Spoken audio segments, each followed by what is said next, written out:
Com a chegada do final do ano, as pessoas começam cada vez mais a organizar as viagens das férias. Esse vai ser o tema do programa Opinião Regional desta semana, que vai mostrar a importância de planejar essas viagens, principalmente se você está pensando em ir para outro país.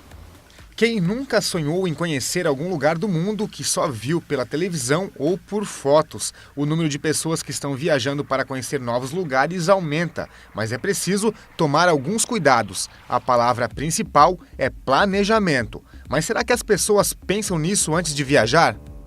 Tem que fazer, né? Olhar se está tudo em dia, né? Para não acontecer nada na estrada, né? Tentar economizar um pouquinho, talvez, na viagem, no hotel, onde vai ficar? Com certeza, né? É importante. É importante. Tem que ter um planejamento para você ter um dinheirinho, né? Não digo a mais, mas para garantir a viagem, né, Caio? Você costuma viajar bastante? Gosta de fazer isso? Gostar, todo mundo gosta, todo ser humano gosta, mas quando tem condições, né? Quem não gosta de uma praia? Quem não gosta de uma férias? Quando é uma viagem mais longa, a gente faz planejamento, né? Planejamento de tempo, principalmente, e financeiro também. Quando é viagem curta, não, a gente pega a família, embarca no carro e vai, né? Geralmente quando é viagem mais próximas e tal, né? Praia e tal. Nossa equipe procurou uma agência de viagens para conhecer algumas dicas. Então, é assim, quanto antes tu planejar a tua viagem, você consegue melhor preço e melhores lugares. Como melhores lugares? Se você planeja com antecedência uma viagem de 6 meses, tu consegue ir naquele hotel como tu quer e aquela passagem aérea, aquele avião. Se você chega em cima da hora, você pode não encontrar mais o hotel com disponibilidade e nem a passagem aérea mais barata. Quando se fala em visitar outros países, a burocracia, seja visto, seja passaporte, é complicado conseguir hoje? Nada é complicado, tudo a gente consegue, tá? Se você tem os teus documentos todos em dia, tá? O passaporte leva, vamos supor, uma semana para agendar. Hoje a gente fala uma realidade que está para agendar assim, lá em dezembro, janeiro. Depois que tu agendou, tu vai lá, data e hora marcada, aí tu tens que levar os teus documentos todos certinho e depois de 10 dias o teu passaporte fica pronto. Você comentou que os destinos hoje variam bastante de ano para ano, que as pessoas escolhem. Quando se fala hoje, 2011, quase dezembro, quais são os destinos mais procurados hoje? Olha, no começo do ano foi bastante Europa. Na metade do ano foi mais América Latina, que Chile, Argentina. Aí agora, o pessoal final do ano é mais assim, Estados Unidos, Nova York, Orlando, Los Angeles, Las Vegas. Isso aí. Quando se fala em pacotes hoje, todo mundo, acredito, quer conhecer algum lugar do mundo ou do país também. Pacotes, preços mesmo hoje, não citando preço, mas falando em pacotes, tem para todos os bolsos também? Tem, com certeza. Tem cruzeiros, tem pacotes aéreos, só até terrestres a gente tem também que são mais econômicos, que seriam só hotel e você iria de carro. Mas tem para todos os bolsos e gostos. Mas ninguém melhor para falar de uma viagem do que alguém que viajou por vários lugares do Brasil e do mundo. Christian arrumou a mochila e saiu pelo mundo afora. Nas malas que voltaram para o Brasil, muitas lembranças de lugares que jamais serão esquecidos. Ô Christian, para começar então, todo mundo tem um sonho de conhecer algum lugar, assim como eu tenho, quem está em casa vendo o programa agora também tem, seja um lugar no Brasil, seja um lugar no mundo. E quando se fala em viajar, você foi para vários lugares do mundo já, do planeta, e quando se fala em viajar hoje, se fala em planejamento, é necessário ou tendo uma mochila, tendo vontade, consegue? O planejamento, na verdade, é essencial, né? Porque tem alguns itens que são realmente fundamentais, principalmente a parte burocrática de documentação, de passaporte. Tem países que precisam de visto. Por exemplo, se você vai para a Europa, geralmente você só precisa do passaporte, mas tem que levar uma série de documentações de garantia, porque sempre quando você entra num país, eles vão conferir determinados dados seus. Inclusive, às vezes tem entrevistas, às vezes eles te chamam de lado e te perguntam algumas coisas a mais. Eles têm interesse de realmente cuidar quem entra no país, quem sai, né? Principalmente o combate à imigração ilegal. Mas, geralmente, a palavra exata para isso chama-se checklist. Você tem que procurar na internet, tem vários sites especializados onde você faz um checklist completo. Desde a documentação, desde o dinheiro necessário, desde os cuidados com segurança, como também a questão de o que você vai levar de roupa, o que você vai levar de alimentação, né, de dinheiro certinho, porque você viajar para outro país, você tem que fazer uma série de pesquisas, né? A internet é fundamental. Além de você pesquisar os lugares onde você vai, os cartões postais, você tem, por exemplo, pesquisar o clima. Para a Europa, você tem um clima diferente do nosso, ao contrário, se você vai em julho, em agosto são as férias dele, lá é calor, lá é muito quente. E aqui no nosso verão, lá é inverno. Então, só essa informação você já se direciona se você vai com que tipo de roupa, né? Principalmente porque se você faz uma viagem do meu estilo, que é o mochilão, você tem que carregar tudo numa bolsa só. Então, até o planejamento de quantas meias, quantas cuecas, né, quantas peças de roupa, você tem que ter muito cuidado. A gente percebe, principalmente entre os jovens, você acabou de comentar, as famosas trips, né? Essas viagens entre amigos, pega uma mochila, dinheiro, muita vontade e vai viajar. É possível fazer isso, uma pessoa sem muito conhecimento, ou é necessário conversar também e pesquisar na internet?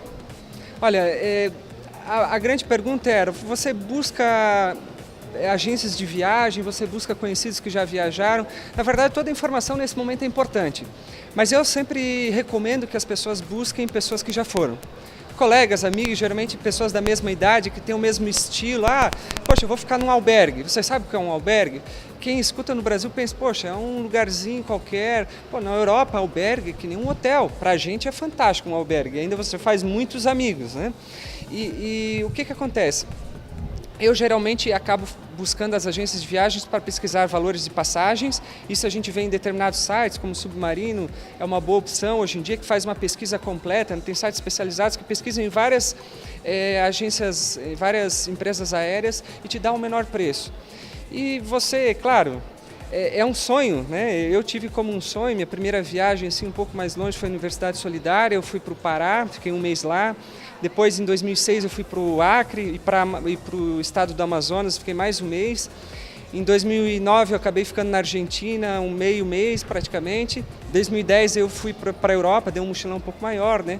Que exige um pouco mais de planejamento e cuidado e estudo, né? Até a questão de língua. Quem não fala o inglês, porque o inglês é o essencial, né? Eu tenho até alguns guias que eu acabo levando junto. No caso, Cristian, esse é um ponto bastante importante, né? Você comentou da língua, a gente percebe, eu converso com pessoas que já fizeram esse mochilão e falaram, olha, eu fui com um dicionário, né? E com 4, 5 palavras, inclusive uma para pedir lanche, por exemplo. É possível ou é fundamental saber o inglês, por exemplo? Noções de inglês básico são essenciais, algumas frases assim, e na verdade você pode ir decorando durante a viagem, são 14 horas de voo, 15 horas de voo, você compra no aeroporto mesmo alguns manuais de viagem, né, inclusive tem informações de países, você acaba chegando lá e se virando. Agora, se você faz um mochilão um pouco maior, por exemplo, esse que eu fiz para 13 países em 2009, vai ter francês, vai ter outras línguas, né? Vai ter o italiano, vai ter o espanhol, vai ter o grego, né? Eu fui para a Grécia, o holandês, o suíço. Então, aí você realmente tem que aprender a se virar e ter uma articulação de comunicação maior. Aí você se testa, né? Você acaba aprendendo o que é o dedo no mapa, tal, os gestos. Eu tive, por exemplo, no interior de uma ilha grega chamada Santorini e eu estava com fome, eu queria carne. E lá só tinha alguns pastéis assim de brócolis, de vegetais, e eu não sabia como dizer em grego que eu queria um pastel de frango, um pastel de carne. Aí eu tive que imitar um frango, eu tive que me virar do jeito que dava. É uma emoção pura, assim, então a gente acaba nem tendo vergonha, ninguém te conhece, né? E acaba sendo isso. Quando se fala, eu acho uma das partes mais importantes que as pessoas pensam hoje, porque como eu falei, todo mundo tem um sonho, né, de conhecer algum lugar. Antes, em uma enquete, um senhor mesmo disse, eu tenho um sonho de conhecer alguns lugares, mas não tenho mesmo dinheiro.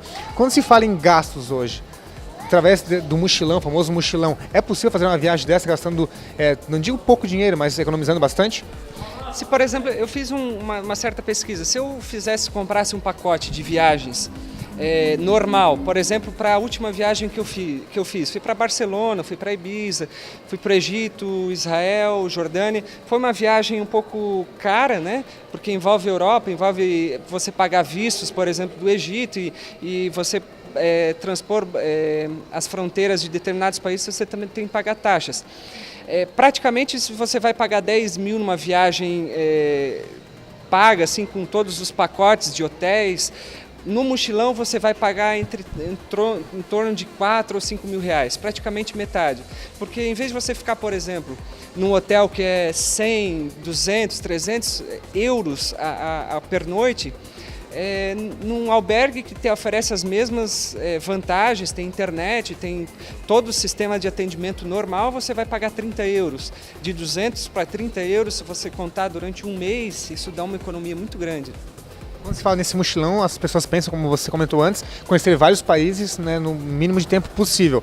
Na tua visão, ir sozinho e em 2, 3, quantas pessoas é legal fazer uma viagem dessa? Eu tive as duas experiências. Eu não acreditava, as pessoas falavam assim, olha, eu fui sozinho e amei, adorei. E eu ficava bem crente, assim, cético, poxa, eu vou sozinho, será que vai dar certo? Será que eu não vou me sentir sozinho? Tem uma frase de Sartre que diz assim, ó, se você se sente sozinho quando está sós, você está em má companhia.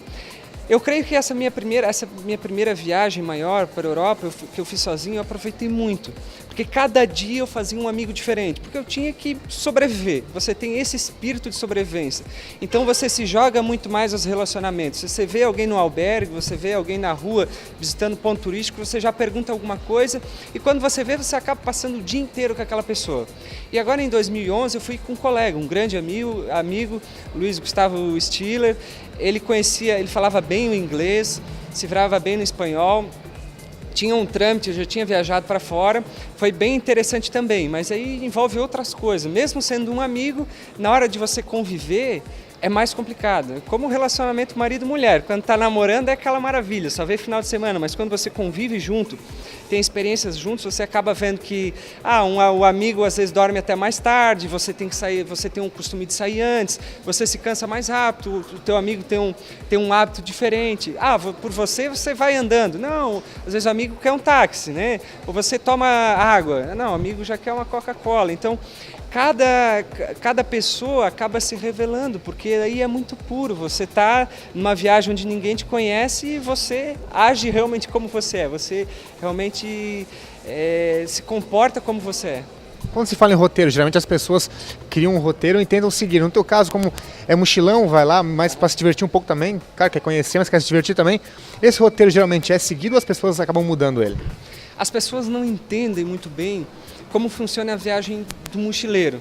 Porque são os loucos que enfiam a mochila nas costas e saem andando pelo mundo, se perdem, vão e voltam.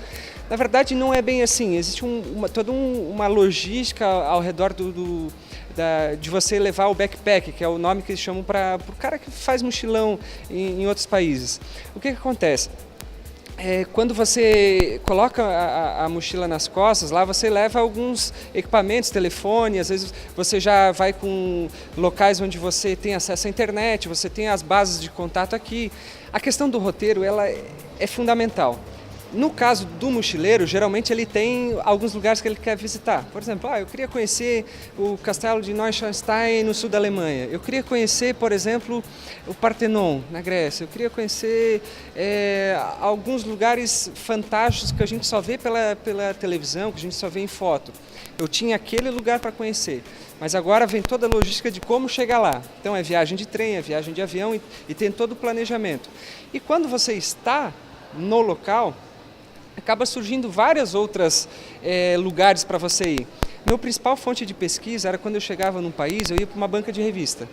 Ia lá, via os cartões postais, via os guias de viagem, não comprava, é claro, mas eu via tudo que tinha de interessante naquele país. E aí eu ia atrás, né? Ou alugava uma motinho, ou eu pegava um trem ou metrô e ia buscar esses lugares, né? E isso é fantástico. No caso de uma viagem comprada, você acaba ficando muito preso, né? Até porque você vai com companhias fechadas, vai que você não se dá bem com aquela companhia logo no começo, né? Porque os pacotes de viagem às vezes são ônibus fretados, que vão 30 pessoas, 20 pessoas, e ali não, você está sozinho, você faz a sua companhia, você escolhe a sua viagem, e esse é o diferencial de você ir sozinho. Eu estou a fim de, de atravessar a Europa, por exemplo. Eu estava na França, era um sábado à tarde, e eu estava olhando para a Torre Eiffel, sentado no Jardim Luxemburgo, e eu me perguntava assim, olha, se eu estivesse em Rio do Sul, o que eu faria? Olha, eu estaria com as mesmas pessoas, nos mesmos lugares, quem sabe eu estaria na frente do computador, me planejando para ir para a mesma festa que eu vou sempre. Ali não, ali eu poderia viajar para qualquer lugar da Europa. Naquele momento eu fui buscar minha mochila no hotel, fui para Bélgica, depois Luxemburgo. Quando eu estava em Luxemburgo, eu fui na rodoviária e disse, olha, eu tô com saudade de voltar para Toscana, porque eu fui para Itália. Toscana é aquele local lá que teve a novela, tal, que é fantástico. Me deu vontade de voltar para lá de novo. Aí eu fui na rodoviária perguntar assim, olha, como é que eu faço para ir para a Itália? Eu estava lá em Luxemburgo, que é no norte da Europa. O cara disse assim, olha, você pega um ônibus saindo de Luxemburgo, você vai para a Alemanha, depois pega outro ônibus, depois você entra num trem em Mannheim você pega numa estação, até 1h da manhã você vai trocar um outro trem, naquele trem você pega um trem noturno, você vai parar em Milão. Aí ele olhou para mim assim, mas tu vai fazer mesmo? Vou!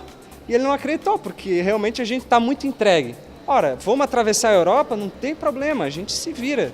Né? Tu já está num espírito, numa vontade, numa energia que te domina. E acabei voltando no outro dia, de meio-dia, eu estava numa cidadezinha chamada Cortona, bem no interior de Toscana, numa parte da Toscana que é bem clássica, né? E onde foi filmado o filme Sob o Sol de Toscana. Eu estava lá, perdido, sozinho, mas fantasticamente feliz.